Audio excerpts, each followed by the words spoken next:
अगं सारिका, इकडे कुठे गेलतीस ग? अहो पोराला शाळेत सोडायला गेलते. कुठल्या शाळेत घातलीस ग? अहो इथं आपल्या सरकारी शाळेतच आहे. अगं बाई, मराठी शाळेत घातलीस तू? मी आमच्या नातीला इंग्लिश मिडियमला घातलं. तुम्ही दोघं एवढं मिळवत असताना कशाला ग मराठी शाळेत घातल्यास? कमवण्याचा आणि पोरांच्या शिक्षणाचा काय संबंध? अगं खाऊन गांडीला हात पुसण्यापेक्षा मुलांच्या शिक्षणावर खर्च करा ग. पोरं आपलं भविष्य असतात ग सारिका. नाही, तुम्ही बोलताय ते पटतंय मला, पण असं कुठं सांगितलंय की पोराला इंटरनॅशनलला किंवा त्या इंग्लिश मिडियमला घातलं आणि ढिगाने खर्च केला म्हणजेच आपण पोरावर लय प्रेम करतोय किंवा आपण पालक म्हणून बेस्ट आहे, असं काय नाही आहे काकू. मला सांगा, पुढे जाऊन माझं पोरग लय कुठं छान कुठल्या शिखरावर पोहोचल की नाही मला माहित नाही, पण मराठी शाळेत घातल्यामुळं माझं पोरग आता येणाऱ्या ह्या जगात आणि येणाऱ्या काळात टिकून राहणार आणि बरोबर तोंड देऊन पुढे जाणार ह्याचा मला विश्वास आहे. कारण माझं पोरग त्या शाळेत जाते ज्या शाळेत मी, माझा नवरा, माझा भाऊ, आपण सगळे शिकून पुढे आलोय. मराठी शाळेत शिकलेलं पोरग पुढे आयुष्यात काय करून दाखवते का नाही माहित नाही, पण कुठंही त्याला टाका ते जगून दाखवणार ह्याचा मला विश्वास आहे.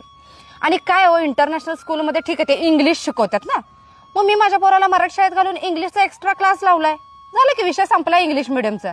ठीक आहे, भाषेचाच विषय उरत असेल तर त्याचा क्लास लावू शकतोय, पण संस्काराचा विषय असेल तर मराठी शाळाच पाहिजे, जे त्याला आत्म तयार अशी करते की ते जगाला तोंड देऊ शकते. आणि इंग्लिश मिडियम शाळेमध्ये इंग्लिश शिकवलं जाते ब्रँडेड शाळेत, जिथं लई ढिगानं फी भरली जाते. आणि जे आता आपले सगळीकडे इंग्लिश मिडियम शाळा चालू झाल्यात, अहो त्या शाळेमध्ये कुठं त्या शिक्षकांसोबत जरी इंग्लिश टू इंग्लिश कम्युनिकेशन करायचं म्हटलं ना, होत नाही. हिंदीमध्ये बोलतात, सीट हिअर, कम हिअर, एवढंच पोरग ते इंग्लिश मिडियमला जाणार, एवढंच त्याला समजलं तरी नशीब.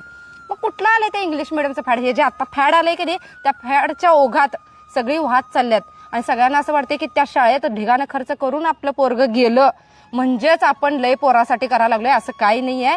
ह्या आता जे चालू आहे ना त्याच्यामध्ये आपलं स्टेटस टिकून ठेवण्यासाठी आम्ही 60,000 भरतोय, आम्ही 70,000 भरतोय, आम्ही 1,00,000 भरतोय, हे फक्त स्टेटस मेंटेन करण्यासाठी त्या पोराला तेवढ्या शाळेत घालतात. पण खरंच जेवढे पैसे घालतोय तेवढं पोरग शिकतंय? बरं शिकलं, पण तिथं जाऊन जे कम्पेअर करतंय त्याच्यानुसार आपल्याला रिस्पेक्ट देतंय? पुढे जाऊन त्यांच्या तुलनेत आपण पोराला तेवढ्या सगळ्या फॅसिलिटीज देऊ शकतोय?